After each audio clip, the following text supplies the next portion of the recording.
Fala, jovens, espero que estejam todos bem, saudades de vocês aí. Estamos aqui hoje para gravar algumas demonstrações de experimentos de Física 2, né? Bom, você já me conhece, né? Eu sou o Gabriel Ferrari. E a gente vai falar hoje de oscilações de ondas. Então nós temos vários experimentos aqui para ver frequências de oscilação, para estudar também alguma fenomenologia acerca das ondas. O Fernando estará conosco, o Bruno também. A gente vai fazer aí uma boa série de demonstrações de tudo que eu falei em aula. A gente fez simulações, mas não teve, infelizmente, a oportunidade de fazer na prática. Mas hoje a gente está aqui para mostrar para vocês. Então espero que se divirtam, que curtam aí os nossos experimentos. E até breve! Bom, a gente vai iniciar com esse experimento aqui sobre ondas, sobre a análise de amplitude e frequência de ondas. A gente tem um gerador de ondas sonoras, um osciloscópio que originalmente se usa para medir alguns parâmetros de corrente alternada, tensão alternada aqui, mas a gente hoje vai usar para medir, para analisar a frequência e amplitude das ondas. E ali também tem um frequencímetro lá na direita que consegue nos dar essa medida quantitativa, né? E aqui é mais qualitativa.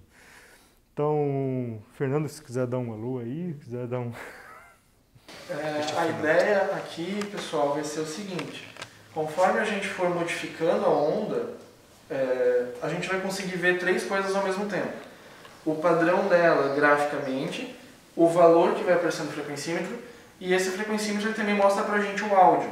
Então a gente consegue escutar uma frequência aproximada do que seria esse som, né, dessa onda.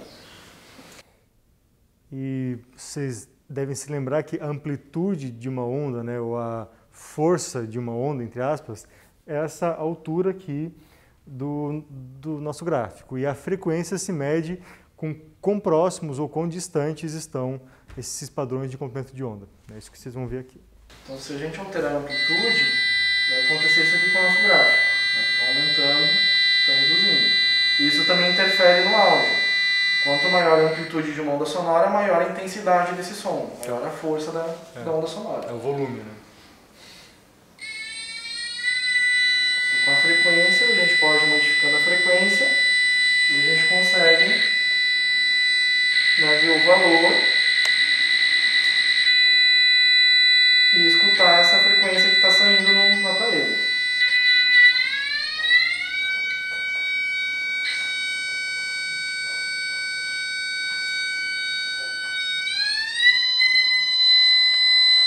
Então, conforme a gente tem a alteração do som, a gente também tem a alteração do número de ondas que aparecem nesse intervalo. Muito agradável o som, né, jovens? Alguns alunos têm alucinações nessas aulas, às vezes, né, com esses sons meio extraterrestres aí. Vocês percebem, então, o aumento de frequência aproxima, né, essas cristas da onda que tal, esses vales, eles acabam se aproximando, e para sons mais com uma frequência mais baixa, se quiser botar, Fernando, por favor, uma frequência mais baixa, o som vai ficar mais grave e as cristas se distanciam. Então, basicamente isso. Então, também, conforme a frequência vai aumentando, os sons mais agudos, frequências mais baixas, sons mais graves. Isso.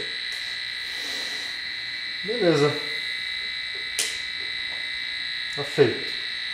Nós estamos aqui agora com o pêndulo simples, que é uma estrutura bem tranquila. A gente viu diversas vezes ali na parte teórica, que é basicamente um fio com um certo comprimento, com uma massa ligada à sua extremidade, tá fixo na outra. Então a gente fez vários cálculos, várias simulações também, que o período de oscilação do pêndulo simples independe da sua massa. Se eu acrescentasse aqui 5 kg de massa, por exemplo, essas oscilações se manteriam com o mesmo período. E nós vimos que basicamente esse período tem um limite de pequenas oscilações, ali de uns 20, 40 graus mais ou menos, eles dependem apenas do comprimento do fio e da aceleração da gravidade onde você estiver. Então aqui, por exemplo, se a gente reduz o comprimento desse fio aqui, a gente vai ter uma diminuição no período, né? Ele vai fazer uma oscilação num tempo mais curto. Então, quanto menor o tamanho do fio, maior a frequência, menor o período de oscilações. Se eu quisesse um tamanho ainda menor de fio, poderia ter a verificação aqui de uma frequência ainda maior. Certo? Analogamente a isso, a gente tem aqui o pêndulo de Newton, que tem a ver com a conservação do momento linear, que é um assunto lá da Física 1, mas aqui é a associação que a gente vê de Física 2, né, na parte de oscilações, com a Física 1 de conservação de momento linear. Então, se eu libero uma massa aqui, o momento dela se transfere igualmente para todas as massinhas, eu vou ter uma massa sendo solta lá. Ele para de oscilar, lógico, né? No mundo real existe resistência do ar, existem outras formas de dissipação de energia com som, inclusive é uma maneira de se dissipar essa energia aqui de oscilação. Vocês se lembram, a energia potencial dessa bolinha se transforma em cinética aqui embaixo, a energia dela e o momento passam bolinha por bolinha e chegam nessa. Obviamente, ao passar dessa bola para essa, já tem uma perda de energia mecânica como calor, que vai se perdendo para cada bolinha, e essa aqui já não sobe a mesma altura de que essa foi solta. Né? Se vocês não é tão fácil assim de perceber por aí, mas vocês percebem, mas a gente consegue ver que essa bolinha não atinge a mesma altura de que essa foi solta, por conta de dissipações de energia. Como existe a conservação do momento linear pelo fato de essas colisões serem bem aproximadamente elásticas, eu tenho e a somatória das forças em cada bola por ação e reação ser igual a zero aproximadamente, se eu soltar duas bolinhas, eu vou ter que ter duas massas também que vão sair para lá, por conservação de momento linear. Com três assim. Então aqui uma associação que a gente percebe de oscilações com conservação de momento e de energia aproximadamente aqui nesse caso. Fala, Fernando. Continuando aqui, a gente ainda pode ter mais uma última associação referente a essa conservação do momento e da energia, que a gente pode também lançar as esferas das duas extremidades. E a conservação vai acontecer da mesma maneira. Ela vai ter o repasse da energia também agora nos dois sentidos. Ótimo. Vamos iniciar. E nesse caso aqui, pessoal, a diferença que a gente vai ter desse pêndulo aqui, que é chamado de pêndulo de ondas, para o pêndulo de Newton, é porque dessa vez as bolinhas elas não estão no mesmo plano, elas não estão lineares, elas estão numa exponencial. Certo? Então agora, quando a gente colocar elas para oscilar, quando a gente fizer esse pêndulo oscilar, o que vai acontecer vai ser que, por terem comprimentos diferentes, como a gente viu no pêndulo simples, elas vão ter períodos de oscilações diferentes. E isso faz com que elas criem alguns padrões. Então ele é chamado de pêndulo de ondas porque a gente vai ver um princípio de formação de ondas, só que ao mesmo tempo comprimentos semelhantes vão induzir o efeito de ressonância. Então esse pêndulo também vai mostrar para a gente a ressonância. Nem sempre ele vai parecer que ele está num estado, digamos, bagunçado. Ele vai estar se reordenando para um novo efeito de ressonância e formando novos padrões. E é isso que a gente vai conseguir observar nele.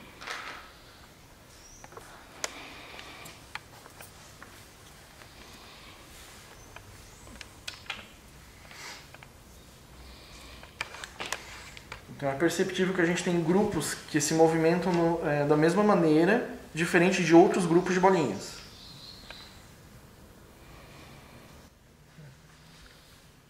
Se você quiser fazer uma nova liberação das bolinhas aí, Fernando, só para a gente ver o efeito da ressonância, então reparem que o que ele bem observou, que os pêndulos de semelhante comprimento vão ter semelhantes períodos e, por consequência, também vai ser induzido o fenômeno de ressonância aqui, né? Que as partículas com dimensões parecidas vão tender a oscilar juntas. Então, se vocês repararem nesses grupos de partículas aqui, por exemplo, que estão oscilando praticamente juntas, ou aqui, mais visível, no meio, a gente consegue ver o fenômeno de ressonância que vai ser também melhor exibido adiante. Beleza. Então tá, jovens, aqui vocês estão bem familiarizados, acredito, porque vocês fizeram ao longo do semestre aquele experimento, aquele trabalhinho de pêndulo físico, né? Vocês construíram o pêndulo físico de vocês. Aqui a gente tem um exemplo disso, com essa régua. Lembre-se que da mesma maneira que no pêndulo simples a massa não interfere no período, no pêndulo físico a massa também não interfere. Apesar de ter a massinha na fórmula lá, a gente viu que as massas acabam se cancelando, porque o que importa é o formato do corpo e a sua extensão. E a distância, né, do centro de massa do corpo, que aqui é aproximadamente bem no seu centro geométrico, até o ponto de suspensão. Então nós vimos que pêndulos físicos são muito mais usados no nosso cotidiano do que pêndulo simples, basicamente, porque eles são sólidos oscilando, e não um fio que, de maneira ideal, é um fio sem dimensão, um fio sem massa, que é algo bem irreal. Então, aqui é um sólido real, oscilando de fato. Você consegue, através de cálculo de momento de inércia, estimar, teoricamente, o valor do seu período e depois conflitar isso com um experimento. Então, vocês bem lembram disso, né? Que é o exemplo de pêndulo físico. E o pêndulo físico em si não é tão visível assim na nossa realidade, no nosso dia a dia. Ele é visto de maneira indireta e o Fernando vai dar uma extensão do que eu estou falando para vocês aqui, com uma aplicação disso na realidade. Pessoal, quando a gente tem um pêndulo físico, normalmente, né, como o professor Gabriel falou, a gente tem um corpo, né, que é esse corpo inteiro que está oscilando, não é mais aquela massa suspensa por um fio, é um corpo inteiro que está oscilando. Então, normalmente, quando eu pergunto para vocês, onde é que a gente encontra um pêndulo desse? A resposta é mais como que a gente tem um relógio. Né? Um relógio de parede, aqueles antigos clássicos, vai ter um pêndulo embaixo. Só que o que a gente viu aqui em todos os pêndulos, o pêndulo físico, o pêndulo simples, o pêndulo de Newton, é que a gente tem a perda de energia, principalmente pelo atrito com o ar, e que ele está parando. E daí, novamente, vem aquela pergunta, mas o pêndulo físico lá do relógio, ele não para? Por que ele não para? Porque ele tem energia. Beleza, de onde vem essa energia? Daí, normalmente a resposta que a gente recebe é energia elétrica, porque ele está ligado na tomada. Ou, eu dei corda, forneci energia mecânica. Mas ainda assim, aquela energia elétrica ou aquela corda de energia mecânica é só um start inicial. Tem que ter alguma coisa lá que faça ele funcionar, que faça ele ficar oscilando. E daí a gente entra num outro pêndulo, que é realmente o que a gente tem nas nossas máquinas, que tem uma aplicação física, que são os pêndulos de torção. Então, o pêndulo de torção ele é um pouco diferente do pêndulo simples. Lá a gente tinha uma massa suspensa por um fio. Aqui a gente vai ter uma massa, que nesse modelo aqui é esse disco de cobre, e ele está suspenso não mais por um fio, e sim por uma mola de torção, que é essa mola aqui do meio. Por que é uma mola de torção? Porque ela se torce, fechando e abrindo, e isso faz um movimento de oscilação. Certo? Então, em alguns casos dos pêndulos, pessoal, de torção, eles vão ter algumas associações mecânicas. Esse nosso modelo aqui, que é o mais comum, ele vai ter um motor, e na hora que a gente liga esse motor, ele vai forçar a mola a abrir e fechar, certo? Só que ele tem um agravante. Essa mola, se ela ficar em constante oscilação, ela vai gerar efeito de ressonância também. E como vocês já viram lá nas aulas teóricas, o efeito de ressonância tem a tendência de aumentar a amplitude, a força dessa oscilação. Se a gente aumentar a força, por mais que ele continue oscilando com o mesmo período, né, a mesma velocidade, ele vai aumentar essa amplitude, essa abertura. E vai chegar um momento que ele vai chegar no limite e não vai mais oscilar. Isso pode estragar a nossa máquina. E a gente tem aqui também, vocês podem observar, essas bobinas de cobre. Né? E a gente conhece, vocês vão ver melhor lá na Física 3, mas a gente já conhece que quando a gente passa a corrente elétrica para uma bobina de cobre, a gente cria o que a gente chama de eletroímã, porque a gente cria um campo magnético. E quando a gente passa um cobre, né, como esse do nosso disco, pelo campo magnético, a gente vai ter esse efeito de retardo do movimento, a gente chama de freio magnético. Né? Então, o que vai acontecer? Se eu ligar somente o eletroímã, que é o que a gente vai visualizar aqui, a gente vai ter uma oscilação amortecida, certo? Então, por exemplo, no caso do relógio, a gente tem, ou de algumas máquinas, a gente tem esse conjunto inteiro. Um motor forçando a oscilar e um eletroímã segurando, para fazer com que ele oscile sempre no mesmo período, certo? No caso de um relógio elétrico, por exemplo, ou a bateria. No caso de um relógio mecânico, eu já vou mostrar para vocês, a gente vai ter daí um sistema de engrenagens fazendo isso. Né? Então, só para a gente mostrar aqui, pessoal, a gente vai passar uma corrente elétrica pelo nosso sistema. Tá? A gente vai poder acompanhar aqui a medição desta corrente, certo? E sempre que a gente trabalhar com materiais elétricos, pessoal, a gente tem que observar a capacidade do material. Essa bobina aqui a gente já conhece, esse nosso eletroímã, a capacidade dele é do máximo de 1 ampere de corrente. Então, a gente vai começar com uma corrente aqui bem baixa, tá? De 0,5 ampere. A gente vai botar metade da capacidade dele. E na hora que a gente botar o nosso pêndulo para oscilar, vocês vão ver que ele vai perder a energia. Conforme a gente aumenta, pessoal, agora eu botei 0,8 amperes, 0,81. Ele continua perdendo energia cada vez mais rápido. Se a gente chegar no máximo que essa nossa bobina aguenta, ela não chega a completar nem meio período de oscilação. Então, qual que é a ideia nesse caso? Equipamentos que gerem uma oscilação muito grande, a gente amortece. Equipamentos que necessitem de uma oscilação maior, a gente aumenta a amplitude com o motor. E quando a gente precisa de uma regulagem muito técnica, muito precisa, a gente faz a associação das máquinas. Certo? E só para comprovar para vocês que existe isso no nosso dia a dia, a gente tem um exemplo. A gente tem aqui, isso aqui parece um relógio, né, um cronômetro. E a gente tem no verso dele 2 molas de torção dessa. Então a gente tem aqui embaixo uma mola toda retorcida, que é a corda do nosso aparelho. E a gente tem aqui em cima uma mola de torção bem pequena. Essa mola que faz os nossos ponteiros oscilarem. Então, conforme essa mola está abrindo e fechando, né, ela faz os nossos ponteiros virarem. E quem que está controlando essa amplitude dela são as engrenagens. Então esse aqui é o sistema mecânico que vocês já conheceram. Ok, jovens, então chegou a parte de ressonância, de fato, vocês devem se lembrar que a gente falou bastante de ressonância, então para voltar a dar um exemplo só para refrescar a memória de vocês aí.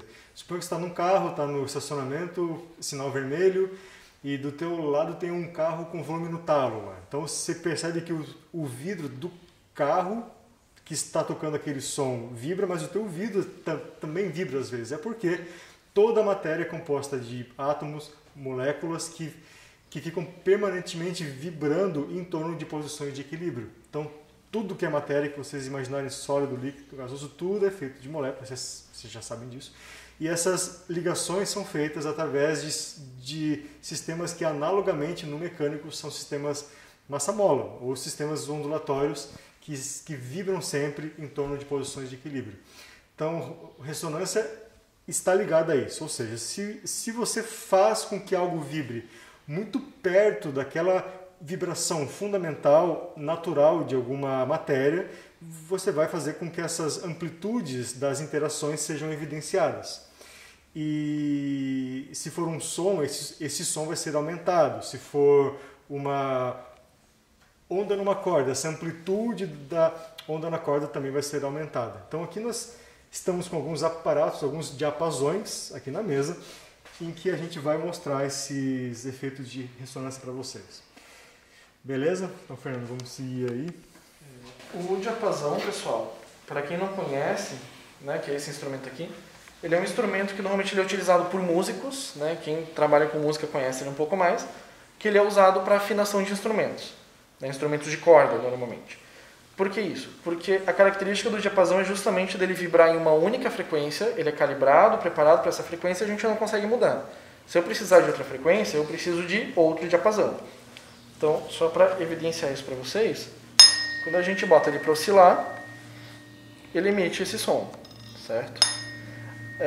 Não sei se vocês vão conseguir observar direito, né, pelo vídeo, mas se vocês observarem, as hastes do diapasão elas estão vibrando como se fosse o pêndulo simples ou o pêndulo físico vibrando. Elas vibram individualmente, né? E é justamente esse deslocamento de ar durante a vibração, principalmente o ar preso aqui no meio, é que gera esse som para nós, certo? E aqui, pessoal, a gente tem um outro instrumento, né, que apesar de parecer uma simples caixinha de madeira, a gente chama de caixa de ressonância. Por que isso? Porque ela dá pra gente justamente o efeito de ressonância, que é esse efeito de aumentar, né, de alterar a amplitude, né, Vocês podem ter percebido que o som aumentou um pouco na hora que a gente colocou em cima da caixa, certo? E essa é a ideia do efeito de ressonância, pessoal. Né? No caso, a nossa caixa de ressonância ela aumentou, né, a intensidade sonora desse diapasão. E só aqui para ilustrar para vocês o que a gente falou, a gente tem outro modelo de diapasão, né, outro material, outro formato, tem um som diferente, certo? E é a mesma ideia. Coloca na caixa e ele aumenta esse som. Aqui só para lembrar para vocês, pessoal, vocês se lembram das ondas estacionárias que nós vimos lá. Então, sempre que você limita o espaço de atuação de uma onda, vai haver ali a possibilidade de formação de ondas estacionárias. Então, aqui nesse caso, o som está sendo limitado pelas caixas de ressonância que o Fernando falou. Então, esses padrões de ondas estacionárias que surgem dentro das caixas fazem com que as amplitudes quase dobrem de valor. Então, o som também dobra de volume. Só que para ilustrar uma outra coisa para vocês, pessoal, referente à ressonância, a gente vai fazer o seguinte experimento. Eu vou botar esse diapasão para oscilar e vocês vão escutar o som dele. E ao mesmo tempo a gente vai parar ele. A tendência é que vocês parem de escutar esse som uma vez que ele parou de vibrar. Certo? Então a gente tem o som e parou o som. Agora aqui com esse diapasão a gente vai fazer a mesma coisa.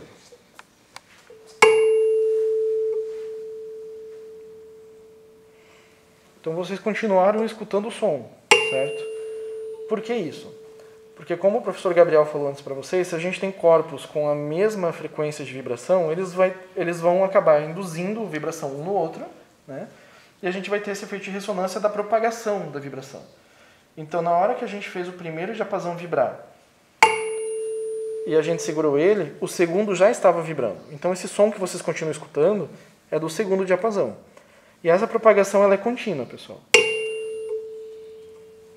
Então agora eu segurei o segundo, mas o outro já tinha voltado a vibrar. Certo? E agora aqui, pessoal, a gente tem outros dois diapasões que têm a mesma ideia. Né? Por que esses dois aqui vibraram? Porque eles são iguais, tanto no diapasão quanto na caixa. As caixas são iguais, os diapasões são iguais. Esses aqui também são iguais. E a gente parou de escutar. Por quê? Porque quando a gente tem algum... a gente pode até usar a palavra obstáculo, né? A gente tem um meio que ele não é próprio para essa condução, a ressonância não vai acontecer. Nesse caso aqui, este diapasão, ele é igual. Os dois são iguais. Porém, as caixas não são 100% iguais. Essa caixa aqui é uma caixa padrão, certo?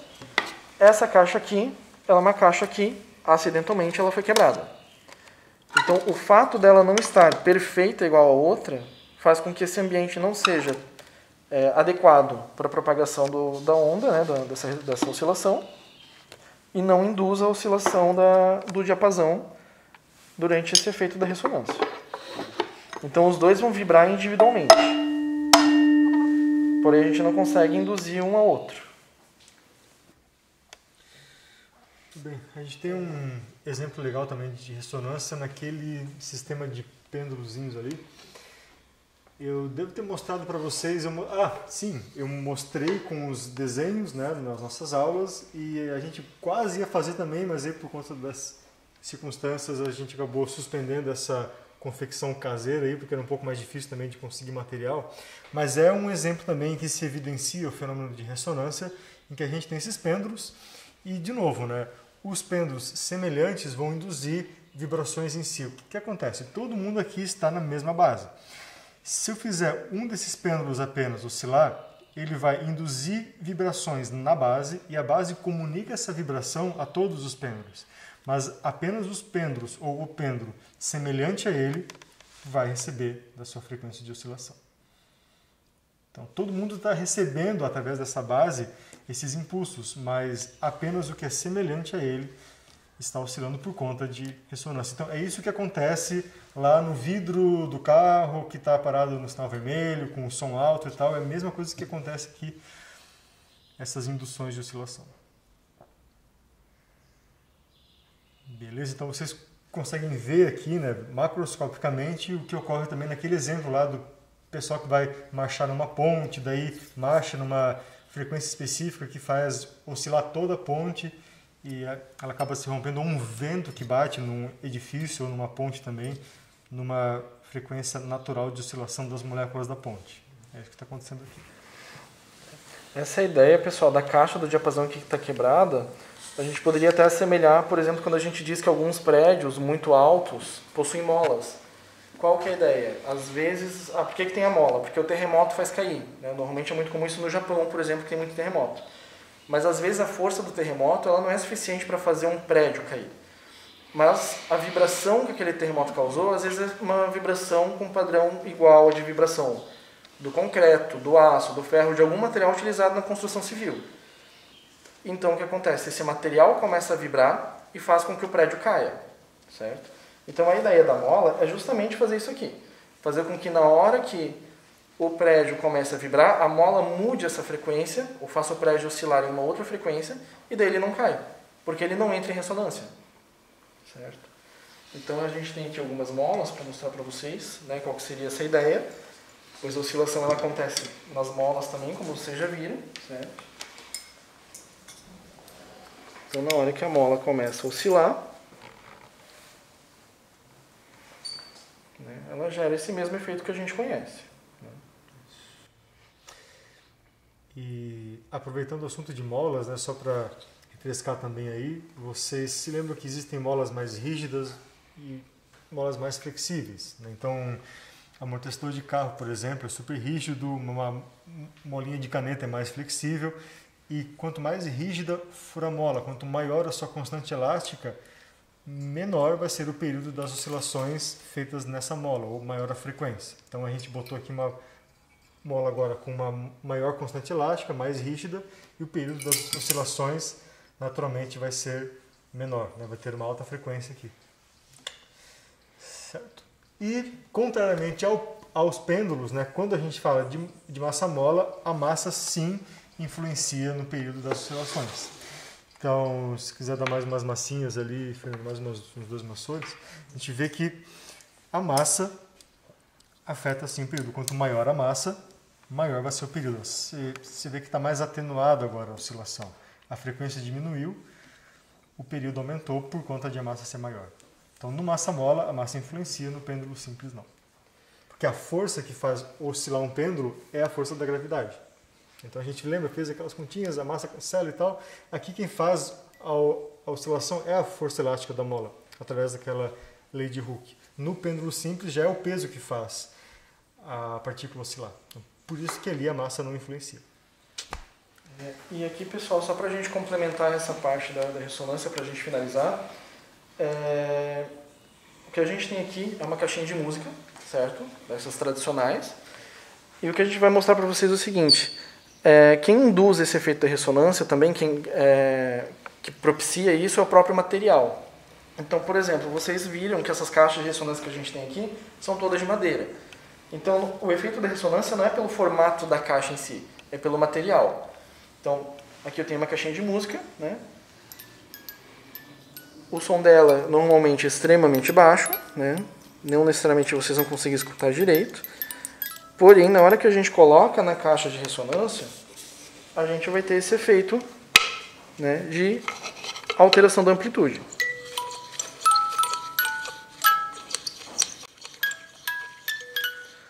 Agora, se eu pegar, em vez de usar a caixa, eu usar, por exemplo, a nossa própria bancada do laboratório, que ela é feita de madeira, a gente tem o mesmo efeito, certo? E cada material pode ou propagar ou não esse som, certo? E também isso daí depende da qualidade gerada. Então, aqui, por exemplo, eu poderia fazer oscilar sobre uma chapa de aço, né? Uma chapa de metálica. Ele também está ampliando, mas não é tão bom igual a madeira. A mesma coisa se a gente usar uma chapa de plástico, certo?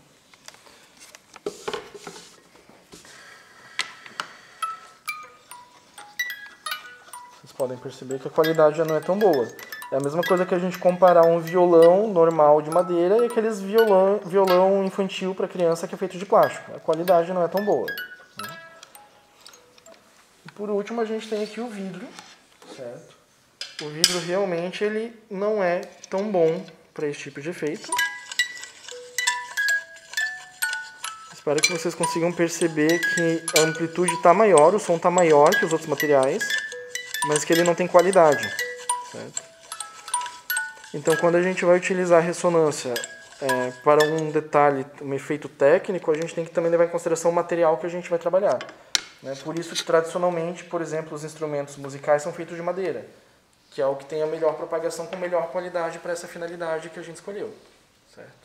Ok, então falamos bastante de oscilações já, a gente vai agora partir para as ondas mecânicas. Então a gente vai ver ondas estacionárias, interferência, reflexão, ondas longitudinais inclusive, né? Vocês se lembram que nós vimos sobre o som, e o som é uma onda longitudinal em que o meio se propaga junto com a onda, né? Então a gente vai no mesmo sentido da onda.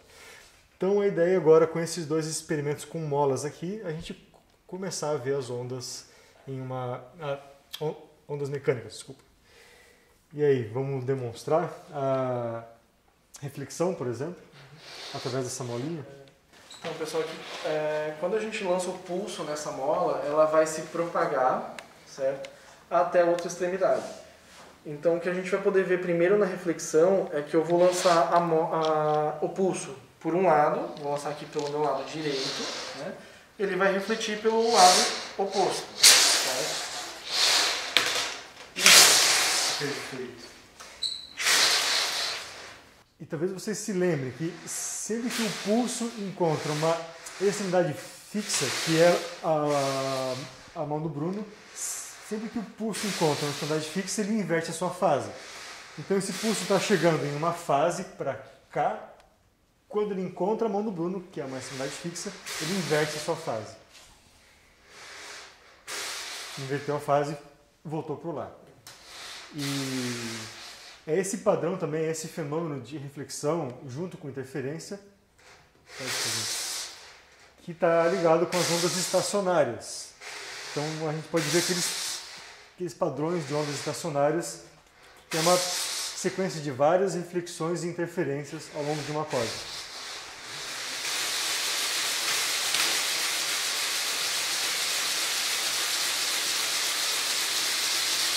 Aí vocês veem os nós, os ventres, né, os nós aqui, os ventres, os modos harmônicos de uma onda mecânica. Sensacional. Eu fiquei encantado com esse experimento. E aqui, pessoal, com essa mola fica muito fácil de nós visualizarmos o que ocorre com o som. Lembra, o som é uma onda longitudinal. Então a gente consegue ver que os pulsos aqui nessa molinha vão andar no mesmo sentido de propagação do meio. Então, pessoal, nessa mola aqui a gente vai ter o mesmo pulso transversal que a gente já fazia antes. Isso aqui, né? A gente pode dizer naquele corte no meio, né? A gente tem os pulsos longitudinais, acompanhando a movimentação do meio.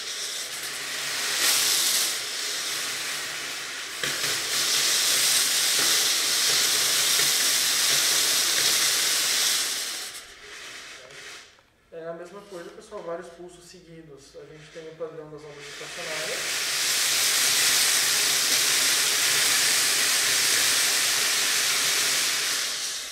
E tem as interferências.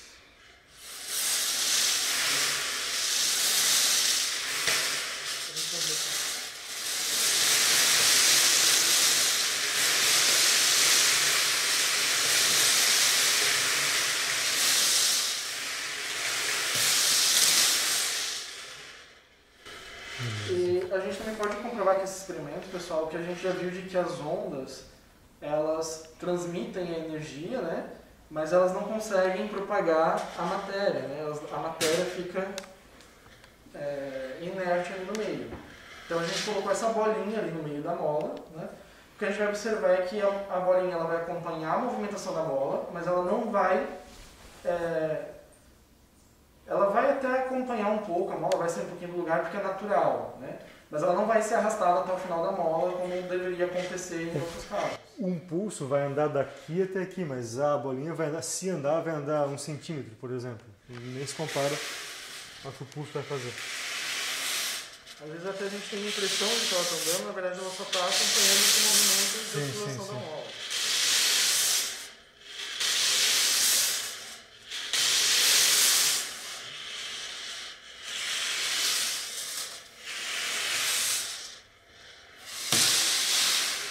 Muito bem.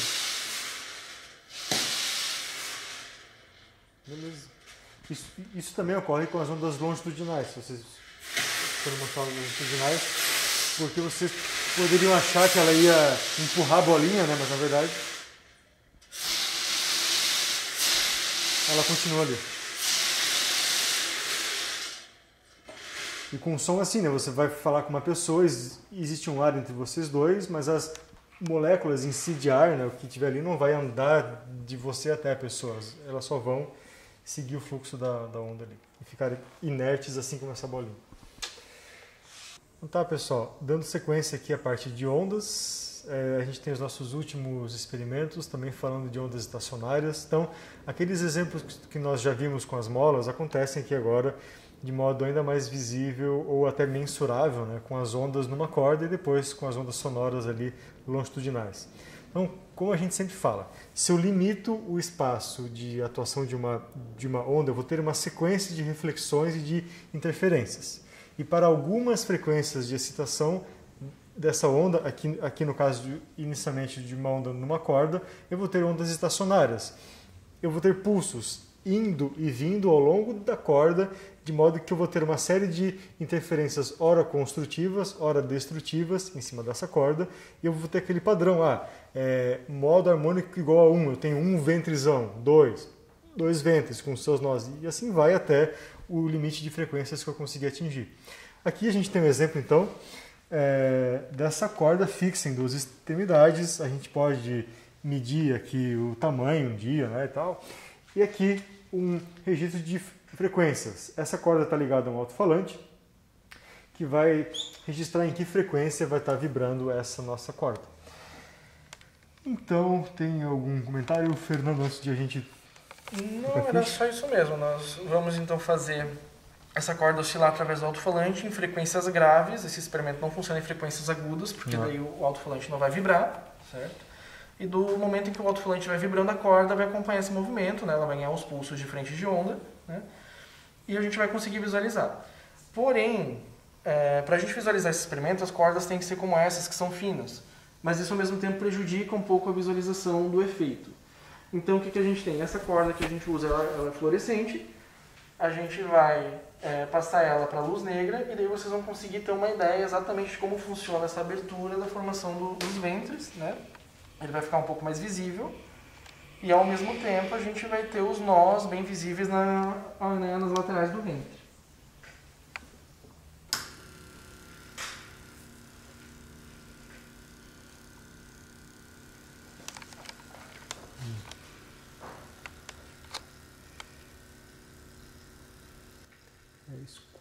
Com essa frequência específica a gente vê bem a formação do nozinho aqui, né, em que há uma interferência destrutiva dos pulsos, e um ventre em que está ocorrendo uma clara interferência construtiva. Então, parece que está parada a onda, né, que está estacionária, mas é que a gente não consegue enxergar os pulsos separadamente. Né? Que nem a gente viu em alguns vídeos, num slow motion, a gente vê esses pulsos bem lentinhos ali ao longo da corda. Separados, né, ao longo da corda. E agora aumentou, estamos no seguinte modo normal, em que aparecem aqui, em que nesse espacinho estão ocorrendo 2 nós. A extensão do ventre diminui, porque o comprimento de onda agora diminui, pois a frequência aumentou. Tem um ventre aqui, a gente ainda consegue ver, e os nós sendo formados. Dá para subir ainda, será, Fernando? Aqui estamos no seguinte modo normal, com a ocorrência de mais um ventre agora aqui adicional e com, lógico, né, aumento dos ventres, aumentam os nós que conectam esses ventres aí. Então, quanto maior a frequência, menor o comprimento de onda, a extensão do vento diminui, mas a amplitude necessariamente não, né? Porque o volume do alto-falante a gente está mantendo igual.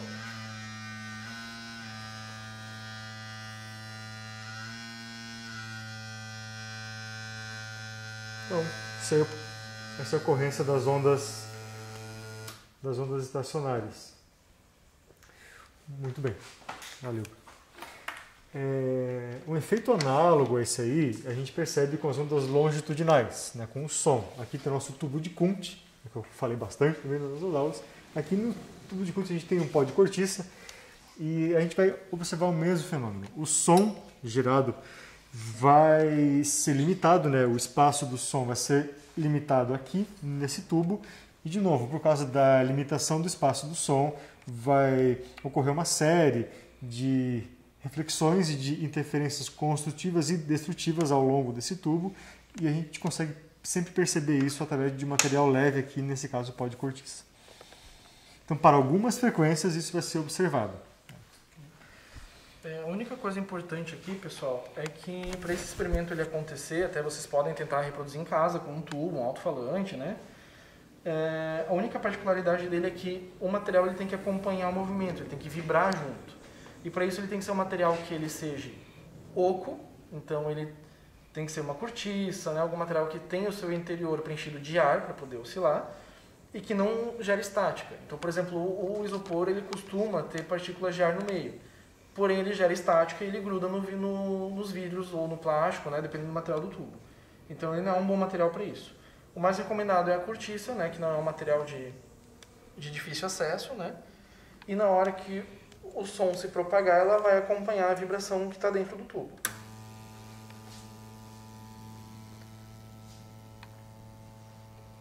Então vocês viram que inicialmente para frequências aleatórias a gente tem um padrão meio embaralhado ali de ondas, mas para algumas frequências que a gente seleciona, esse cálculo pode ser feito, né? A gente fez esse cálculo em sala, para as frequências específicas que vai ser observado o padrão de onda estacionária.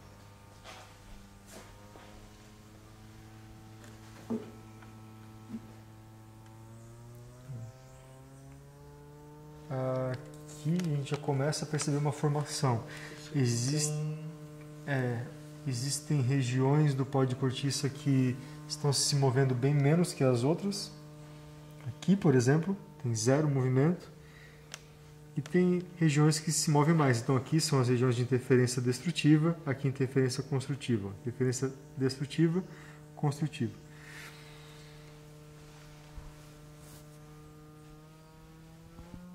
À medida que a gente aumenta a frequência,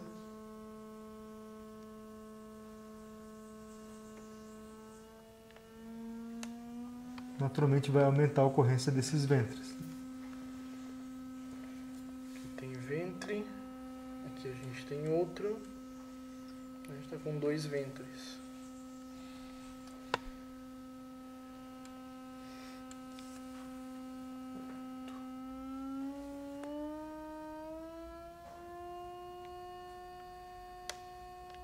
Vou aumentar ligeiramente a amplitude. Então será 15. Isso.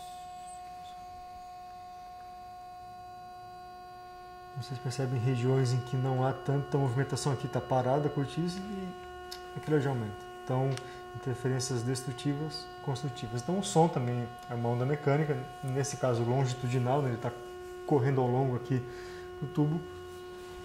O meio, né, está andando ao longo do tubo.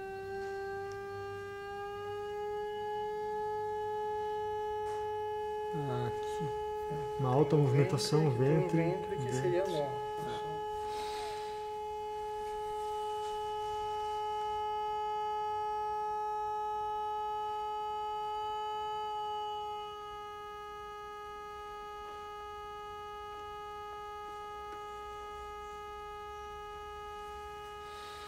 Ok.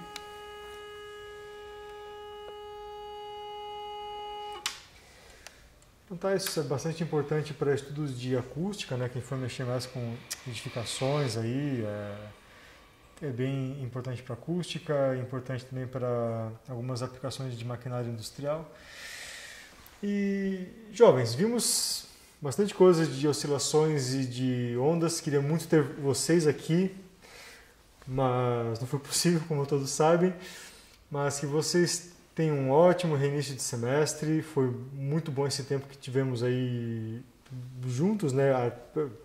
Longe fisicamente, mas bem conectados ali toda semana. E sucesso a todos. Muito obrigado, Fernando, Bruno.